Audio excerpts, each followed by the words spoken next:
सांझ पड़ी दिन ढल गया, बाघन घेरी गाय। गाय बेचारी ना मरे, बाघ न भूखा जाए।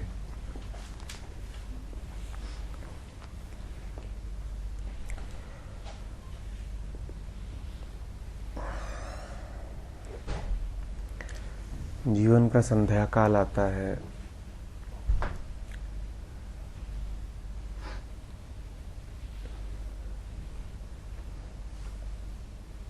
स्पष्ट एहसास होता है कि उम्र अब बीत रही है।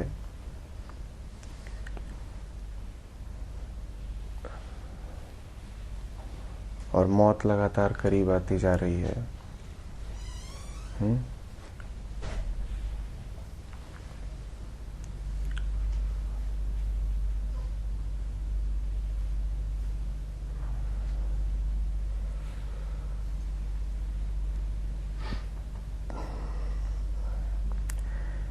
आदमी का पूरा जीवन ही क्रमशः बीतते जाने की कहानी रहता है।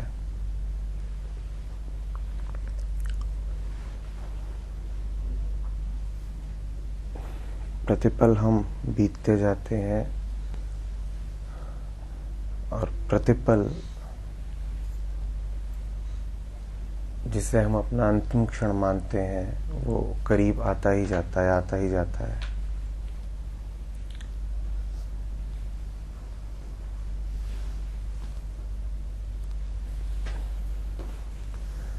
हम चैतन्य रूप से उसका विचार करें चाहे ना करें, पर हर बीतते क्षण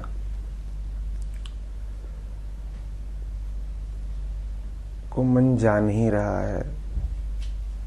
हर बीतते क्षण के साथ मौत की आहट बढ़ती ही जा रही है। मन को विचार रूप में नहीं तो वृत्ति रूप में इसका पता है ही।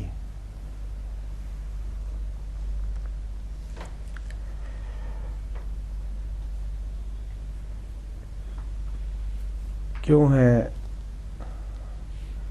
मौत की आहट, क्यों सुनाई देती है लगातार मौत की पदचाप?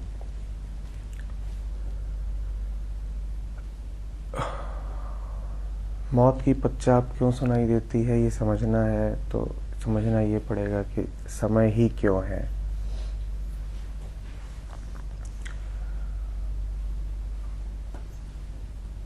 जब तक समय है तब तक मौत का डर रहेगा, जब तक भविष्य है तब तक मौत का डर रहेगा।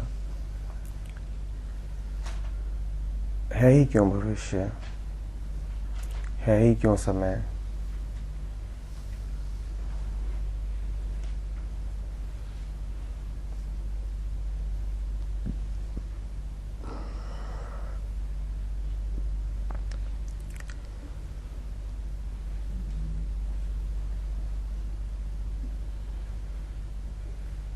जिसे हम जीवन कहते हैं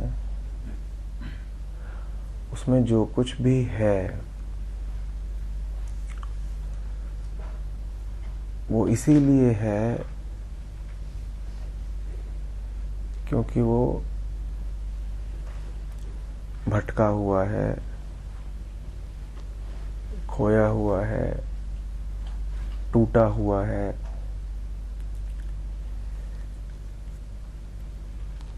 बिछड़ा हुआ है।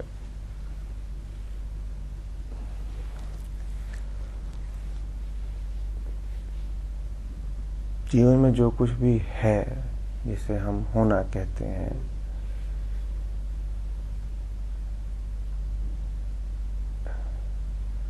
सकल संसार, समस्त पदार्थ, सारे विचार, सारे संबंध,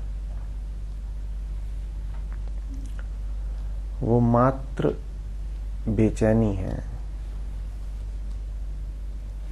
दूर होने की बेचैनी, कुछ खोया हुआ होने की बेचैनी, किसी तरह उसको दोबारा पा लेने की बेचैनी।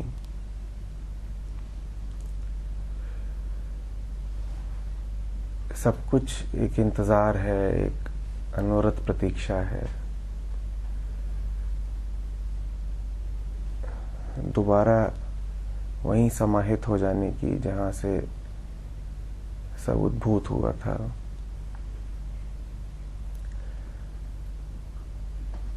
समय भी इसीलिए है।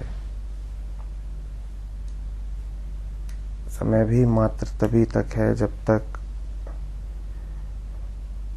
उसका उसके स्रोत से मिलन नहीं हो गया। जीवन भी इसीलिए है क्योंकि उसका भी उसके स्रोत से मिलन नहीं हो गया है।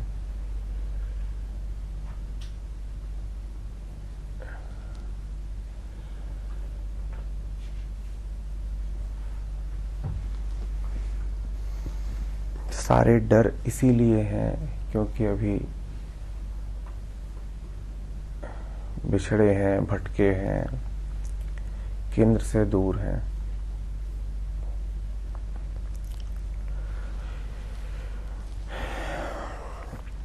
यही हमारी सारी बेचैनी का कारण है। यही हमारे सारे विचारों का कारण है। यही हमारी सारी तलाश का उद्देश्य है।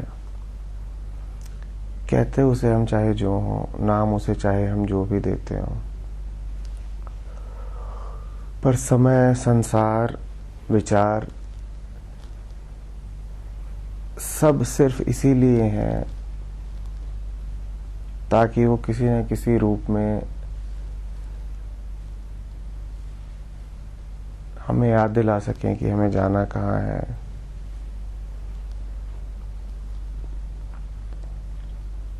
हमें वापस मोड़ सकें, हमारी अंतर यात्रा शुरू करा सकें।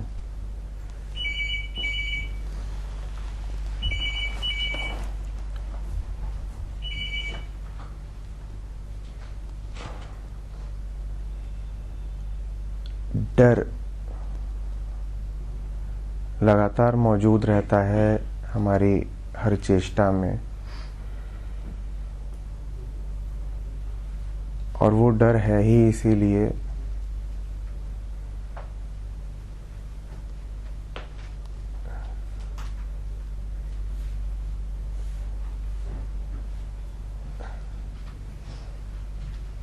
ताकि अगर सद्बुद्धि हो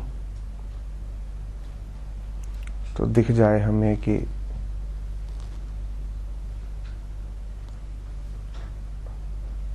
और भटकना कहीं पहुंचाएगा नहीं।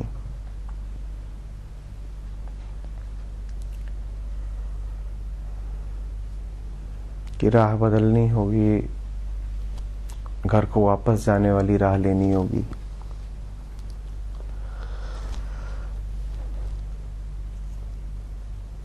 डर इसीलिए है, डर का और कोई उद्देश्य है नहीं। हम जो लगातार डरते रहते हैं, कदम कदम पर संदेह रहता है,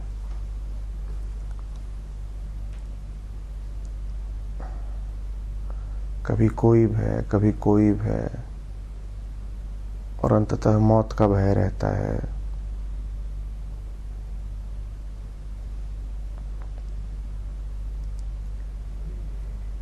इस पूरे डर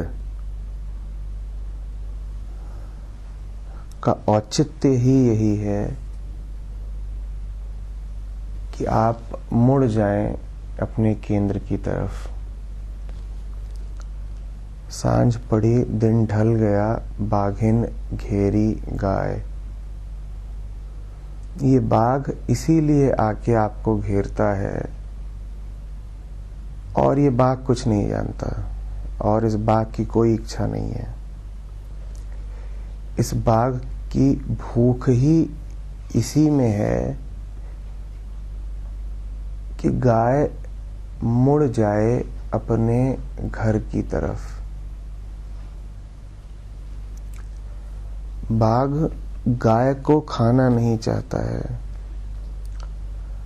बाघ गाय को दोबारा मोड़ देना चाहता है कि तू जा, मालिक के घर जा, जा मालिक के घर जा। इस बाघ की हमें लगता ऐसा है जैसे इच्छा हो कि गाय को मार के खा जाएगा। नहीं, वो सिर्फ ऊपर ऊपर की बात है।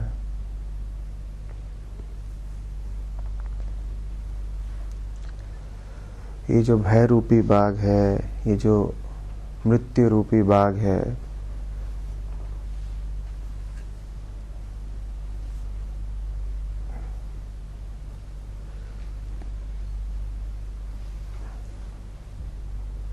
ये इसलिए नहीं सताता क्योंकि ये आपको मार ही देना चाहता है। ये आपको इसलिए सताता है ताकि आप मृत्यु के पार हो जाएं।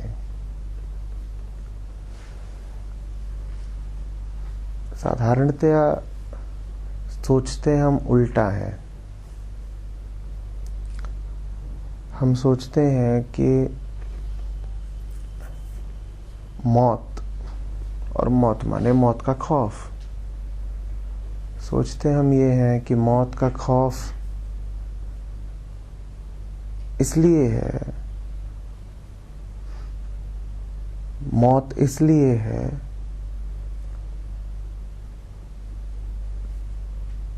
ताकि जीवन समाप्त हो जाए। मौत को हमने माना भी यही है, जीवन की समाप्ति, जीवन की समाप्ति।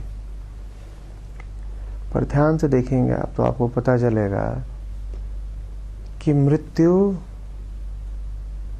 का भय, मृत्यु का स्मरण इसलिए नहीं है कि जीवन समाप्त होगा, बल्कि इसलिए है क्योंकि जीवन कभी शुरू ही नहीं हुआ। बात को समझिएगा। आम नजरें देखेंगी तो उन्हें ये दिखाई देगा कि बाघ इसलिए है कि गाय को मार देगा। साधारणतः हम सोचेंगे तो हमें ऐसा लगेगा कि मौत इसलिए है कि जीवन का अंत हो जाए। तथ्य विपरीत है इसके। मृत्यु इसलिए है ताकि आप जी उठें। मृत्यु इसलिए है ताकि आप मृत्यु के पार चले जाएं।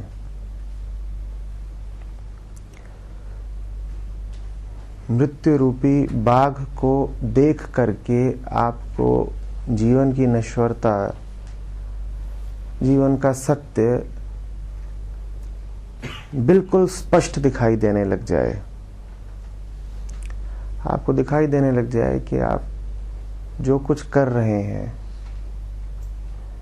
उसमें नहीं है सार्थकता, उसमें नहीं है कोई नित्यता, वो नहीं चलना है आपके साथ।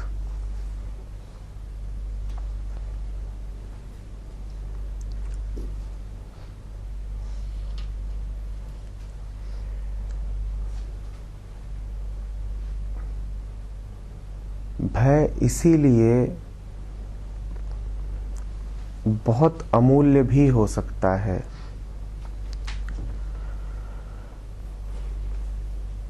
एक दूसरी जगह पर कबीर कहते हैं कि निर्भय होए न कोय।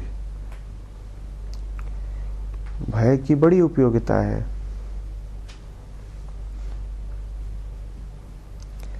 क्या उपयोगिता है? संभव है ये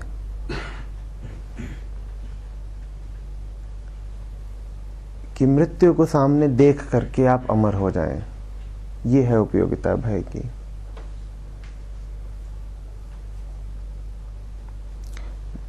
ये होगा ही।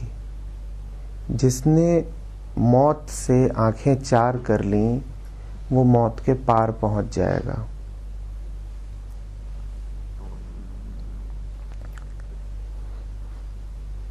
जिसने मौत से आंखें चार कर ली वो मौत के पार पहुंच जाएगा।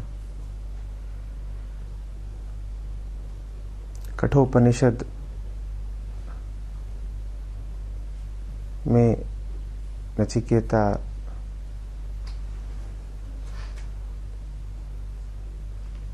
चला जाता है यमराज के पास और अमृत तो पा जाता है। मजेदार बात है, हम जीवन भर यमराज से भागते हैं और अंततः काल का ग्रास बन जाते हैं। और नचिकेता अपने पांव चल करके खुद मांग मांग के यमराज के पास पहुंच जाता है और मृत्यु के पार चला जाता है।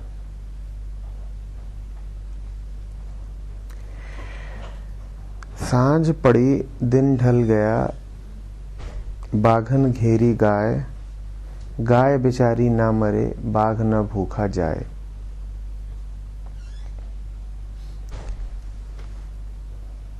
यदि हम ये कर ही लें कि स्पष्ट साक्षात्कार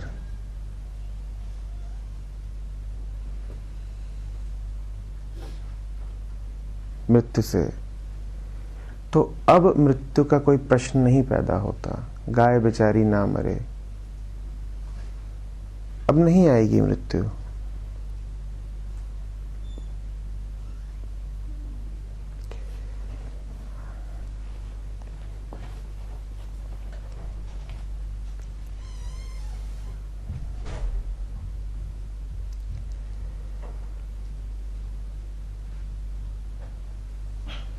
और जिस कारण थी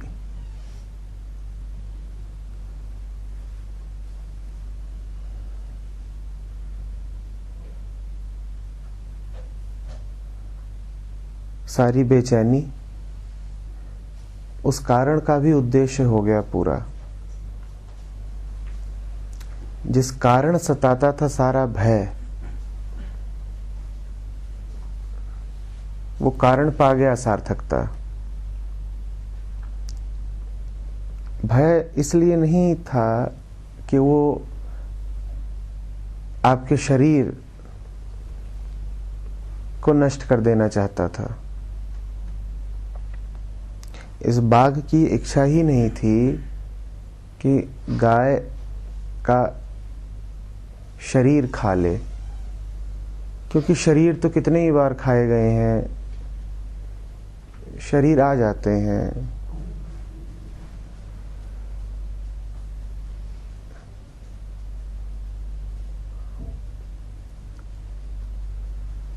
जब तक अज्ञान रहेगा तब तक शरीरों का आना जाना आवागमन लगा ही रहेगा। तो शरीर के खा लिए जाने से न तो गाय नष्ट होती है, न बाघ का पेट भरता है। क्योंकि वास्तव में अगर बाघ की इच्छा हो ही यही कि गाय को नष्ट करना है, तो शरीर को मारना तो गाय को नष्ट करने का बड़ा घटिया तरीका है। शरीर को मारने से आप नष्ट हो भी कहाँ जाते हैं।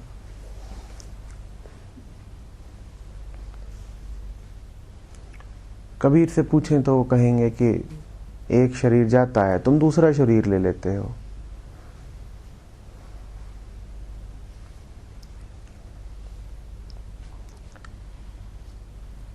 बात समझ में आ रही है? तो वास्तव में अगर कोई तुम्हें मिटाना चाहता हो तो वैसे भी तुम्हारा शरीर क्यों मारेगा? शरीर के मिटने से तुम मिटे कहाँ हो, कब मिटे हो? तुम्हें मिटाने के तरीके दूसरे होते हैं। तुम्हें मिटाने का तरीका ही यही है कि तुम वहां पहुंच जाओ जहां अमरता है। बात ध्यान से समझिएगा। तुम्हें अगर मार दिया गया तो तुम्हारे लिए समय जिंदा रहेगा, क्योंकि समय का तो अर्थ ही था भय। शरीर को तुम्हारे जब जब चोट पहुंची है, जब जब तुम्हारे शरीर को नष्ट किया गया है, तब तक तुम्हारा भय और बढ़ा है। भय बढ़ेगा जितना, भविष्य उतना ज्यादा ताकतवर हो जाएगा। जितनी तुमको चोट पड़ेगी, जितना तुम डरोगे, उतना ज्यादा तुम भविष्य में आगे बढ़ते जाओगे। ये कह लो कि उतना ज्यादा तुम्हारी उम्र बढ़ती जाएगी। जो व्यक्ति इतना डरा हुआ होता है वो भविष्य में उतना आगे तक मौजूद हो जाता है।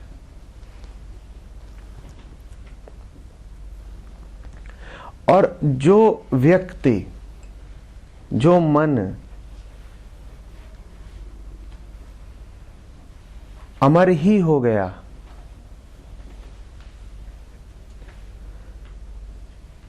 सिर्फ उसका भविष्य नष्ट हो जाता है।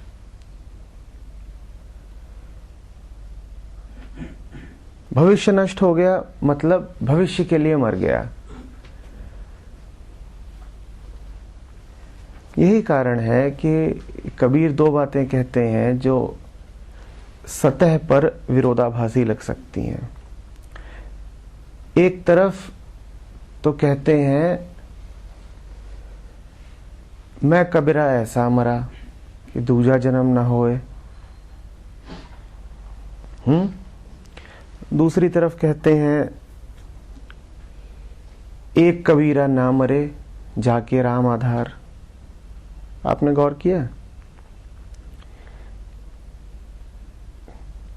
एक तरफ तो कबीर कहते हैं कि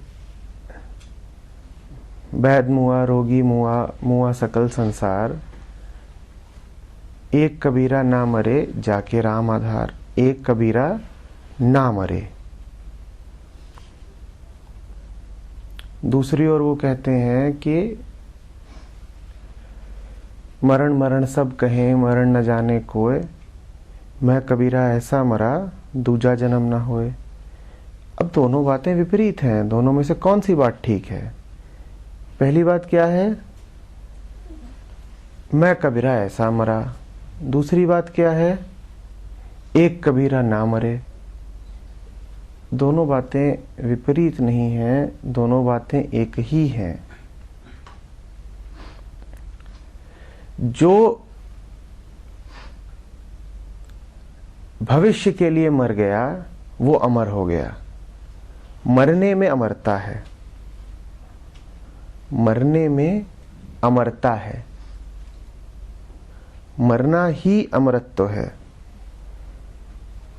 इसीलिए दोनों बातें बार बार कहते हैं। खेत बहारे सूरमा मुझे मरण का चाव।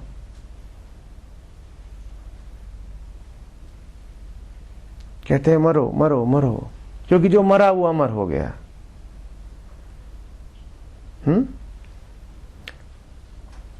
किसके मरने की बात कर रहे हैं? मरो। उस सब को मर ही जाने दो तुम्हारे भीतर जो मरण धर्मा है। जो मर सकता है उसे मर जाने दो। तुम पाओगे कि उस सब के जाने के बाद तुम अमर हो। वो सब कुछ जो नष्ट हो सकता है उसे नष्ट हो जाने दो, और वो चला जाएगा। तुम पाओगे कि कुछ बिगड़ा नहीं तुम्हारा, हल्के और हो गए तुम।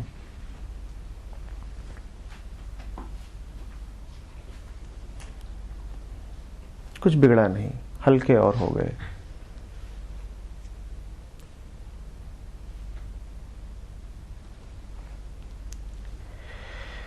बाघ न भूखा जाए। सारे भय कि जिसमें सार्थकता थी, भय ने वो मुकाम हासिल कर लिया। भय था ही इसीलिए ताकि तुम भय के पार जा सको। जीवन है ही इसीलिए ताकि तुम जीवन के पार जा सको। समय है ही इसीलिए ताकि समय के पार जाया जाए। यही इनके होने का उद्देश्य है, यही इनका औचित्य है। ये हो गया पूरा तो बाघ भूखा नहीं गया। मौत आई, मौत ने सताया, तमाम डर उठे, उन डरों ने सताया, और बहुत अच्छा हुआ इन डरों ने सताया। ये डर जिस कारण थे उस कारण की उपलब्धि हो गई।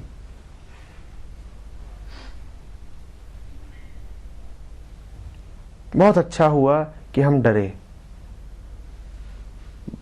ये डरना शुभ था, ये डरना शुभ था।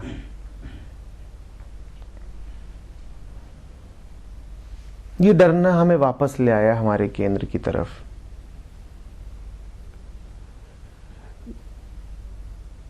यही कारण है कि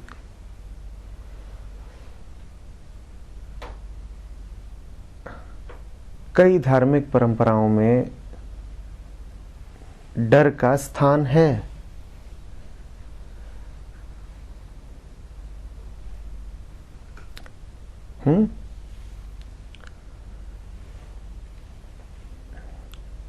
ईसाई, मुसलमान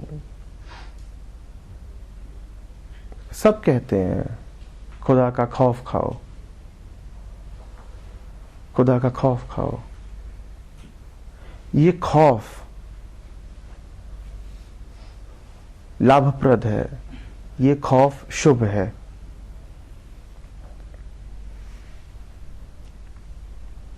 और ये खौफ इसलिए नहीं है क्योंकि आपको डराने में अस्तित्व को कोई मजा आता है। इस बाघ की ये भूख नहीं है कि आप डरे ही रहो, आप डरे ही रहो। समझिएगा, ये डर आपके भीतर उठता ही इसीलिए है ताकि आप अपने ढर्रे बदल सको, ताकि आप अपनी दिशाएं बदल सको। आप में से जो भी लोग लगातार डर के साए में जीते हों, जैसे कि अधिकांश मानवता जीती है, वो समझें इस बात को।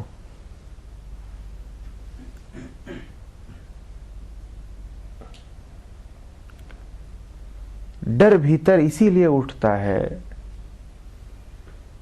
क्योंकि जीवन बदलाव मांगता है। जो दिन रात की बेचैनी, व्यग्रता हमें जकड़े रहती है, ये जो बिना बात की एक धुंध सी छाई रहती है, वो इसीलिए छाई रहती है ताकि आपको सद्गति प्राप्त हो। अस्तित्व को कोई शौक नहीं है आपको डराने का। बात फिर समझिएगा, गाय बेचारी ना मरे, बाघ ना भूखा जाए। बाघ गाय को खाने आया ही नहीं है,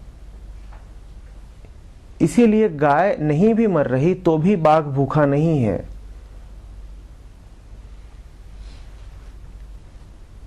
क्योंकि गाय का शरीर इस बाघ का पेट नहीं भरेगा। इस बाघ को तो कुछ और चाहिए। ये गाय को नहीं मारने आया है, ये गाय के भ्रमों को मारने आया है। और गाय के भ्रम जाते हैं तो गाय वहां पहुंच जाती है जहां कोई मृत्यु है ही नहीं। गाय बेचारी ना मरे, गाय नहीं मरेगी। बाघ का काम हो गया। हमें लगता यह है कि बाघ हमें मारने आया था, वो मारने नहीं, हमें अमर करने आया था। हमें लगता है यम मृत्यु के देवता हैं। यम मृत्यु के नहीं, अमरता के देवता हैं। नचिकेता से पूछिए।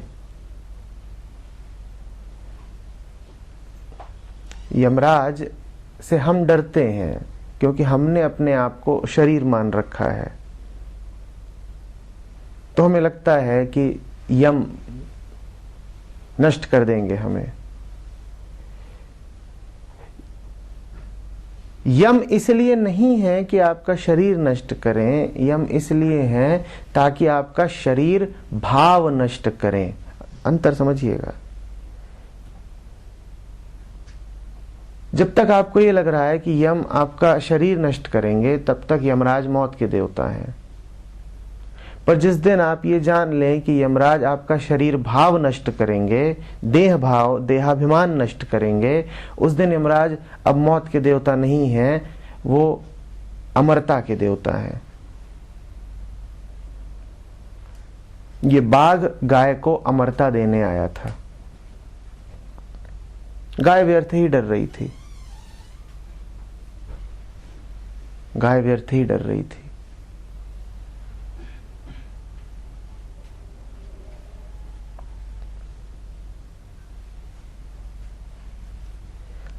जीवन में जो कुछ भी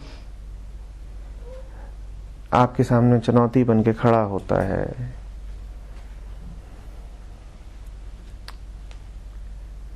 वो आपको किसी दूसरे तल पर ले जाने के लिए खड़ा होता है। हर चुनौती आपकी चेतना को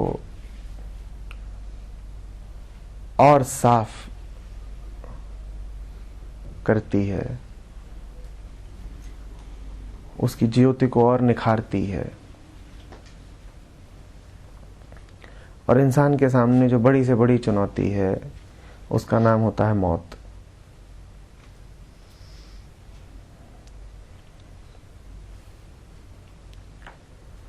जिसने मौत की चुनौती को हल कर लिया, उसको भारत ने जीवन मुक्त कहा है।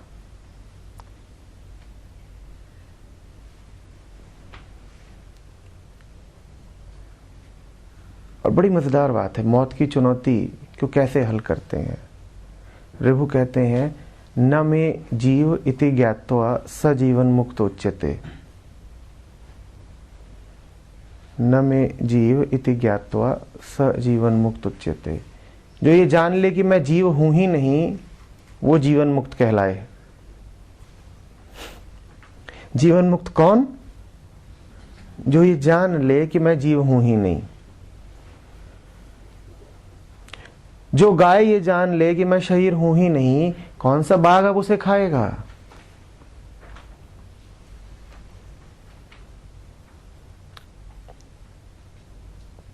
कौन सा बाघ उसे खाएगा?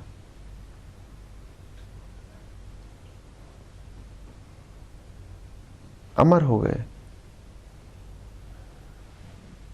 होगा शरीर, मृत्यु नहीं हुई।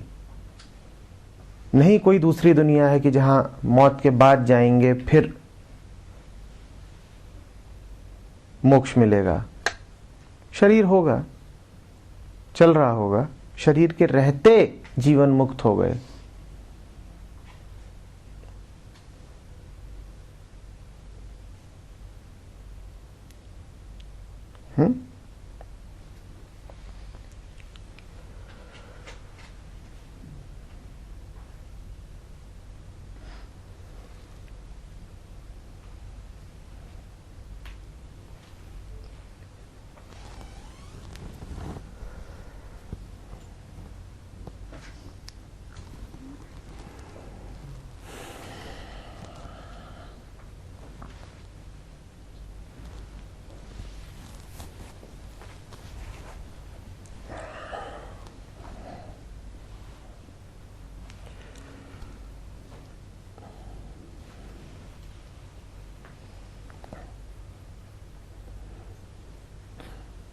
खेल अजीब सा ही है। जो मरने से भागा है, उसने पाया है कि वो जहां गया है, मौत ने उसका वहीं इंतजार किया है। जो अपने किसी भी डर से भागा है, उसने पाया है कि वो जहां गया है, एक और बड़े से बड़े डर ने उसका इंतजार किया है, और भागने के साथ उसके डर बढ़ते ही गए हैं।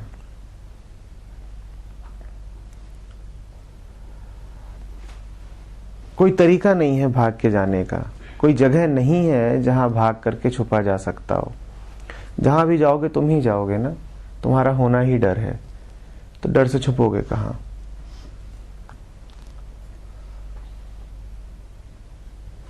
जो भागा है उसके डर बढ़ते गए हैं, और जो सम्मुख खड़ा हो गया है डर के, मृत्यु के, उसने पाया है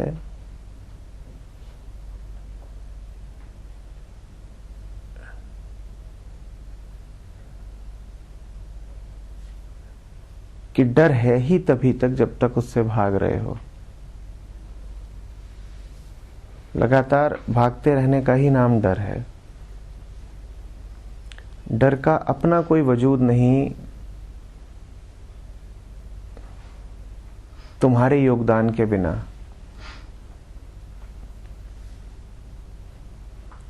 एक तरीके से हम कहें तो डर तुम्हें नहीं दौड़ाता है,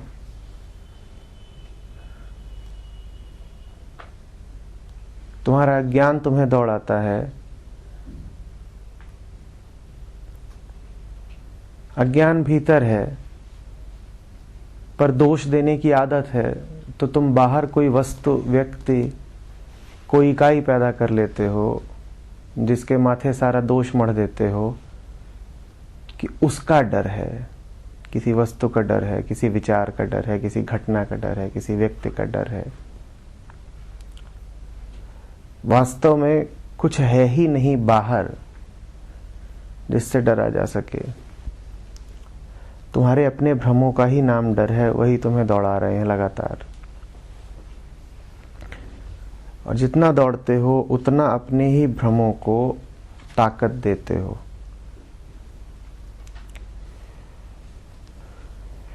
तो डर का जितना उपचार करोगे डर बढ़ता ही जाएगा, क्योंकि उपचार कर करके तुम डर को मान्यता देते जाओगे। जो है ही नहीं उसका उपचार करना बड़ी से बड़ी भूल है। उसका तो सिर्फ सामना किया जा सकता है, उससे तो बस आंखें चार की जा सकती हैं। और तुमने ये किया नहीं कि वो तत्क्षण विलीन हो जाएगा। सपना कब रुका है खुली आंखों के सामने?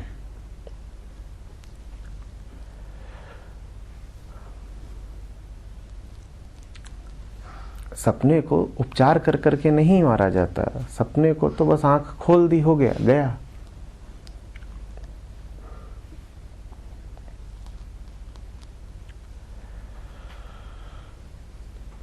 और पूरा जीवन क्या रहता है? पूरा जीवन हमारा डरों से भागने की कोशिश है। चाहे हम घर बनवाते हों, चाहे हम तमाम तरह की सुरक्षा हासिल करना चाहते हों, चाहे हमारे जितने उद्देश्य और महत्वाकांक्षाएं हैं वो सब कुछ नहीं है। वो डर से बचने की हमारी नाकाम कोशिशें हैं, किसी तरीके से डर से बच सकें।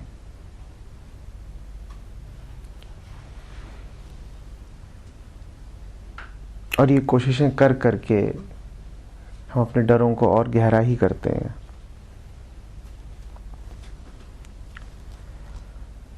करने वाले सोचते हैं होशियार हैं, पैसा इकट्ठा हो जाएगा,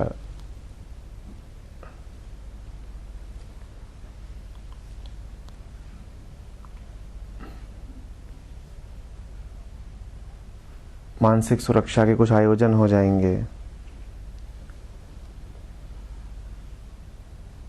तो थोड़ा अच्छा सा लगेगा, सुरक्षित अनुभव करेंगे।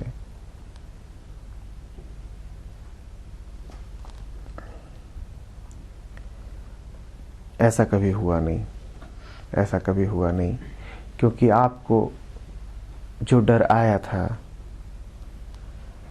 आया वो वहीं से था जहां से सब कुछ आता है।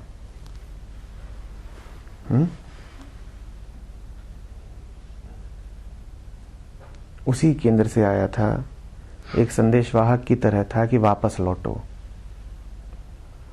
वो इसलिए नहीं था कि जहां हो वहीं पे सुरक्षा का आयोजन कर लो। याद है ना, कृष्ण बोलते हैं मम माया, मेरी माया। डर भी वहीं से आया था, उन्होंने ही भेजा था। डर तो भेजा था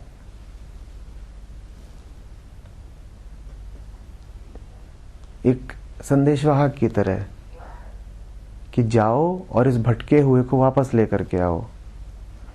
लेकिन इस भटके हुए की बुद्धि कुछ इतनी मलिन हो जाती है कि वापस आने की जगह डर करके जहां होता है वहीं पर बैठ जाता है, जैसे लकवा मार गया हो, जैसे सुन्न हो गया हो। जैसे कि तुम किसी को जोर से आवाज दो आओ, और वो तुम्हारी ही आवाज से भयाक्रांत हो करके जहां है वहीं पर बिल्कुल ठिठक जाए।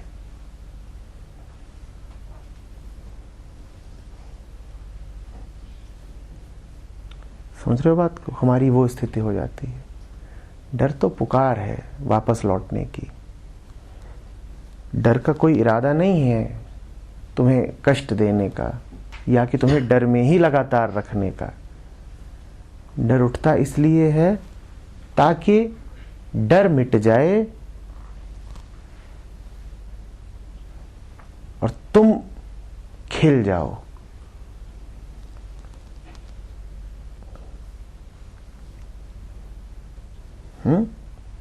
दोहरा रहा हूं, मृत्यु का भय हमें इसलिए दिया गया है ताकि हम जीना शुरू कर सकें। इसीलिए इतना जोर दिया है संतों ने कि मृत्यु को लगातार याद रखो।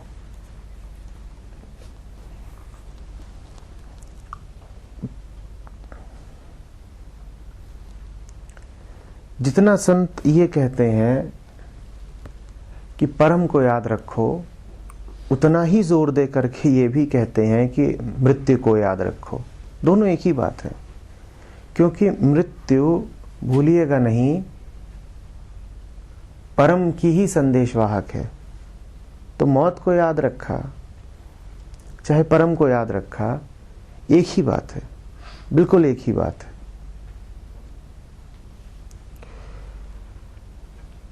तुम मौत को ही याद रख लो, परम को याद रखोगे तो अनंत जीवन में प्रवेश कर जाओगे। मृत्यु को याद रखोगे तो नश्वर जीवन से बाहर हो जाओगे। दोनों एक ही बात है, कोई अंतर नहीं है।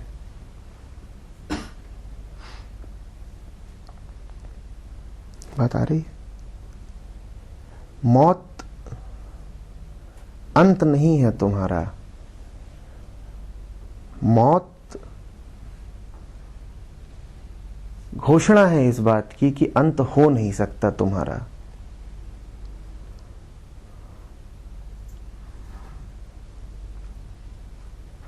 जिस किसी ने अपने आप को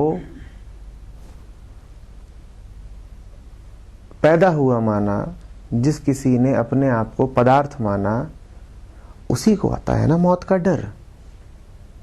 और इसीलिए आता है तुम्हें मौत का डर ताकि तुम जान सको कि तुमने अपने आप को गलत माना।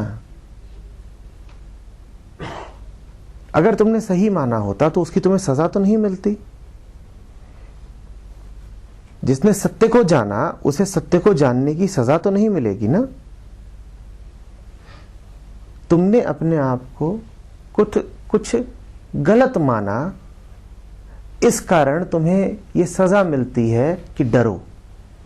तुमने अपने आप को जन्मा हुआ माना, शरीर माना, पदार्थ माना, उसकी सजा मिलती है कि अब डरो। अगर तुम जन्मे हुए हो तो अब डरो कि मरूंगा।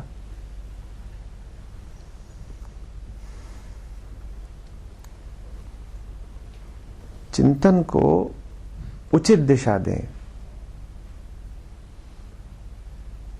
मौत को देख के ये ना सोचे मैं मरने वाला हूं, मौत को देख करके यही जाने कि मैं पैदा ही नहीं हुआ था कभी। अरे भूल कर रहा हूं कि अपने आप को पैदा हुआ समझा, उसी भूल की सजा मिल रही है अब कि डरना पड़ रहा है मौत से। तो मौत आपकी नासमझी की सजा है, मौत वास्तविकता नहीं है।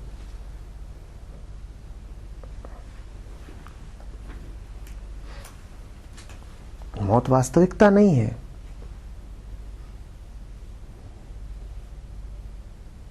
मौत तो वैसी ही है कि जैसे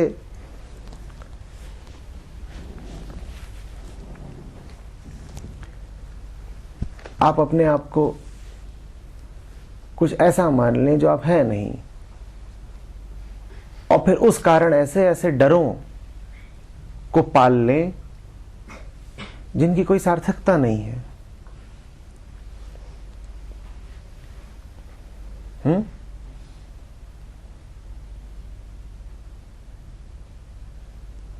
आप कह दें कि मैं वो नन्हा कीड़ा हूं जो रात में ही पैदा होता है और अंधेरे में ही पलता है। आप कर लें गहराई से यकीन, और आप बुरी तरह खौफ खाएंगे सूरज से।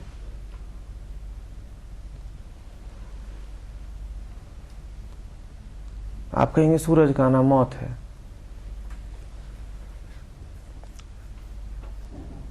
आपको डर तो लग रहा है सूरज से, पर वास्तव में ये जो आपका डर है ये आपका अज्ञान है।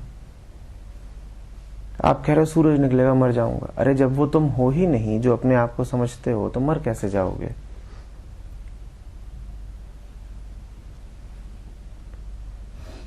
पहले तो तुम एक मान्यता बनाओ जो मान्यता आधारहीन है, फिर उस मान्यता के आधार पर डरे जाओ, फिर तुम कहो कि आदमी का बड़ा दुर्भाग्य है, पैदा होता है मर जाता है।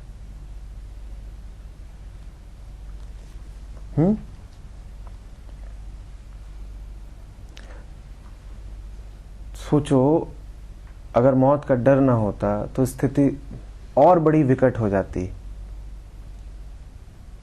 कैसे? अभी तो कम से कम डरते हो तो तुम्हें एक मौका मिलता है चेतने का, तुम्हें एक मौका मिलता है आत्ममंथन का कि कहीं कोई भूल तो नहीं कर रहा हूं, ये मुझे सजा किस बात की मिल रही है। और डर से बड़ी सजा दूसरी नहीं।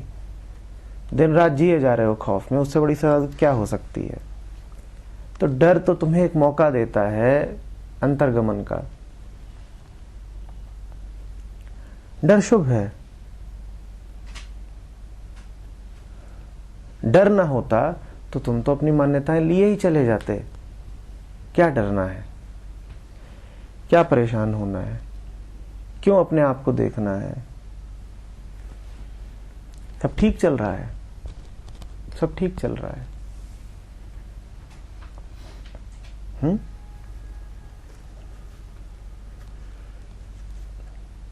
बाघ की भूख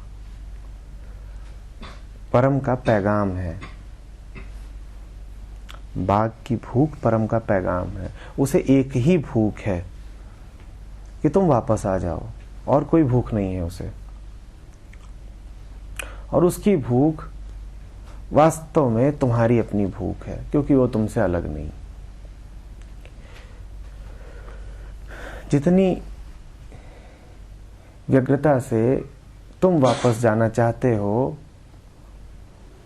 वो वही व्यग्रता है जिससे वो तुम्हें वापस बुला रहा है। तुम्हारी सारी बेचैनी उसकी पुकार का ही तो जोर है। वो तुम्हें पुकार ना रहा होता तो तुम बेचैन कैसे होते?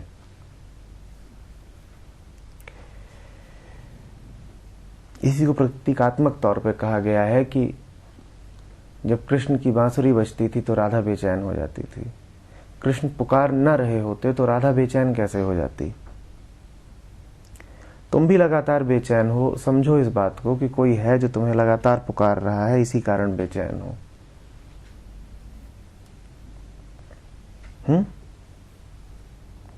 वो पुकार,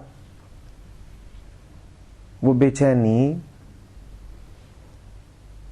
हमारी मलिन आंखों को विकृत रूप में मौत के भय के रूप में दिखाई देती है।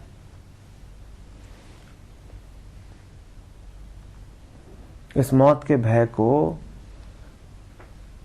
जिसने सही रूप में जान लिया, वो ये नहीं कहेगा अरे अरे अरे अरे अरे मौत, वो कहेगा अरे कृष्ण की बांसुरी बज रही है, बड़ा अच्छा लग रहा है, ये तो प्रेमी की पुकार है, इससे डरना कैसा, इससे डरना कैसा, परम आनंद है ये, इससे डरना कैसा। जिस मरने से जग डरे मेरो मन आनंद, कब मरी हो कब भेटे हो पूर्ण परमानंद।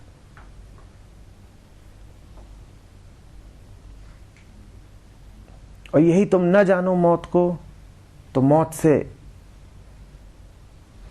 ज्यादा बड़ा दुस्वप्न कोई नहीं, नाइटमेयर। जान जाओ मौत को, समझ जाओ कि क्या है, उसका बुलावा है। मौत परम का बुलावा ऐसे नहीं होता कि मरने के बाद तुम जाते हो और कहीं कोई ईश्वर बैठा है और उससे मिल जाते हो। ये मूर्खतापूर्ण मिथक है। ये जो हमने कल्पनाएं गढ़ ली हैं कि मरने के बाद ईश्वर से मिलन होता है, ये पागलपन की बात है। हाँ, मौत का और परम का गहरा रिश्ता जरूर है। वो इस तरीके से है कि उसकी पुकार का नाम है मौत। मौत का डर तुम्हारे भीतर इसीलिए है ताकि तुम उसकी ओर मुड़ सको। मरने के बाद नहीं मिलोगे जाकर के, मरने का डर ही काफी है। मरने के बाद की तो छोड़ो, मरने के बाद की तो छोड़ो, मरने का डर ही काफी है उससे मिला देने के लिए।